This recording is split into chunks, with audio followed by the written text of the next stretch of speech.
Hello అండి, welcome back to our channel. ఈరోజు కందిపప్పు పొట్లకాయ ఫ్రై ఎలా ప్రిపేర్ చేసుకోవాలో చూద్దాము. దానికోసం ముందుగా ఒక హాఫ్ కప్ కందిపప్పు తీసుకోండి ఒక బౌల్లోకి. ఒకసారి నీట్గా క్లీన్ చేసుకుని వాటర్ యాడ్ చేసుకుని ఒక 20 మినిట్స్ పాటు నానబెట్టుకోవాలి. ఈలోపు పొట్లకాయ ముక్కల్ని కట్ చేసుకుని పెట్టుకోండి. ఈ పొట్లకాయని కట్ చేయడానికి మనం పీలర్ అది ఏం యూజ్ చేయాల్సిన అవసరం లేదండి. బోత్ ఎండ్స్ కూడా ఇలా కట్ చేసుకుని జస్ట్ స్పూన్ యూజ్ చేసుకుని ఇలా చేసేయచ్చు. పైన జస్ట్ ఆ కొంచెం లేయర్ పోతే సరిపోతుంది. సో మొత్తం కూడా ఇలా నీట్గా మొత్తం క్లీన్ చేసేసుకుని ఒకసారి వాటర్తో కూడా క్లీన్ చేయండి. చేసుకుని ఇలా మధ్యలో కట్ చేసుకుని ఆ లోపల ఉండే గింజలన్నీ కూడా తీసేసుకోవాలి. సో ఇలా మొత్తం కూడా తీసేసుకుని వీటిని ముక్కలుగా కట్ చేసుకోండి. మరీ చిన్నగా అవసరం లేదండి, మీడియం సైజ్ ముక్కల్లాగా కట్ చేసుకోవాలి. ఎందుకంటే ఫ్రై కదా, మరి పేస్ట్ లాగా అయిపోతుంది మరీ చిన్నగా కనుక కట్ చేశారంటే. సో ఇలా ముక్కల్లాగా కట్ చేసుకుని ఇప్పుడు ఇందులోకి కొద్దిగా ఉప్పు యాడ్ చేసుకోండి. ఉప్పు యాడ్ చేసుకుని ఒకసారి మొత్తం కూడా ఇలా మిక్స్ చేసుకుని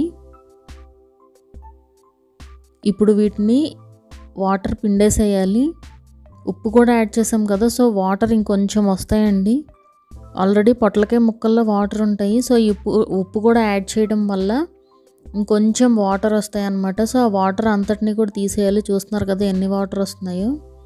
ఇలా తీసుకోవడం వల్ల ఫ్రై అనేది మనకి పొడి పొడిగా ఉంటుందండి, లేదంటే బాగా దగ్గరికి అయిపోతుంది కర్రీలాగా. సో మొత్తం అన్నీ కూడా ఇలా తీసి పక్కన పెట్టుకోండి. ఇప్పుడు ఒక 20 మినిట్స్ తర్వాత ఈ పప్పు పర్ఫెక్ట్గా నానిపోయింది. ఇప్పుడు దీన్ని స్టవ్ పైన పెట్టుకుని కుక్ చేసుకోవాలి.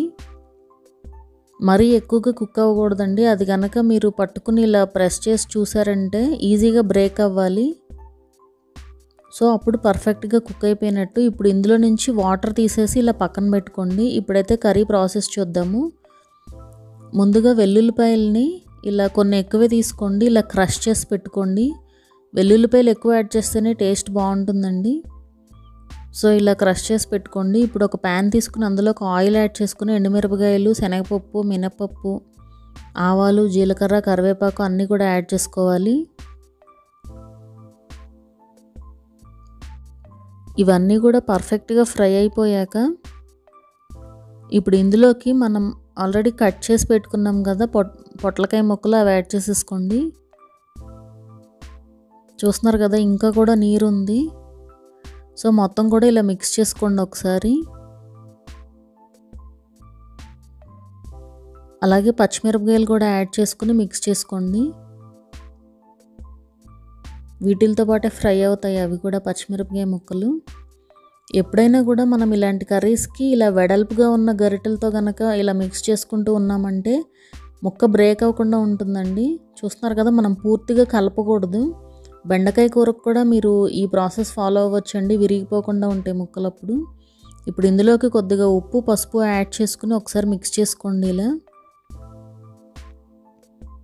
ఇలా మొత్తం కూడా కలుపుకుని మొత్తం కంప్లీట్గా ముక్కలు ఫ్రై అయిపోయే వరకు ఇలా ఫ్రై చేసుకోవాలి. చూస్తున్నారు కదా చక్కగా పర్ఫెక్ట్గా వచ్చింది. మనం ఆల్రెడీ వాటర్ అది కూడా పిండేసుకున్నాం కదా, సో నీట్గా వచ్చిందనమాట ఫ్రై అనేది. ఒకసారి ఇలా చెక్ చేసి చూసారంటే అది ఫ్రై అయిందా లేదా అనేది ముక్క తెలుస్తుంది, ఉడికిందా లేదా అనేది. ఇప్పుడు మనం ఆల్రెడీ ఉడికించి పెట్టుకున్న కందిపప్పు కూడా యాడ్ చేసుకుని ఒక 2 మినిట్స్ పాటు ఫ్రై చేసుకోవాలి. ఒక 2 మినిట్స్ తర్వాత ఇప్పుడు ఇందులోకి కొద్దిగా కారం యాడ్ చేసుకోండి. యాడ్ చేసుకుని మళ్ళీ ఒక 2 మినిట్స్ పాటు ఫ్రై చేసుకోవాలి. ఆ కారం కూడా ఫ్రై అవ్వాలి. ఫైనల్గా కొత్తిమీరతో గార్నిష్ చేసుకున్నామంటే మన కర్రీ రెడీ అయిపోతుందండి. టేస్ట్ అయితే చాలా బాగుంటుందండి పొట్లకాయ ఫ్రై. మామూలు పాలకూర కంటే కూడా టేస్ట్ చాలా బాగుంటుంది ఫ్రై. ఒకసారి అయితే ట్రై చేయండి ఈ ప్రాసెస్లో. మా వీడియో కనుక మీకు నచ్చినట్లయితే సబ్స్క్రైబ్ చేసుకోండి. అలాగే ఆ పక్కనుండే బెల్ ఐకాన్ కూడా క్లిక్ చేయండి, సో దట్ మా అప్డేట్స్ అన్నీ మీకు వస్తూ ఉంటాయి.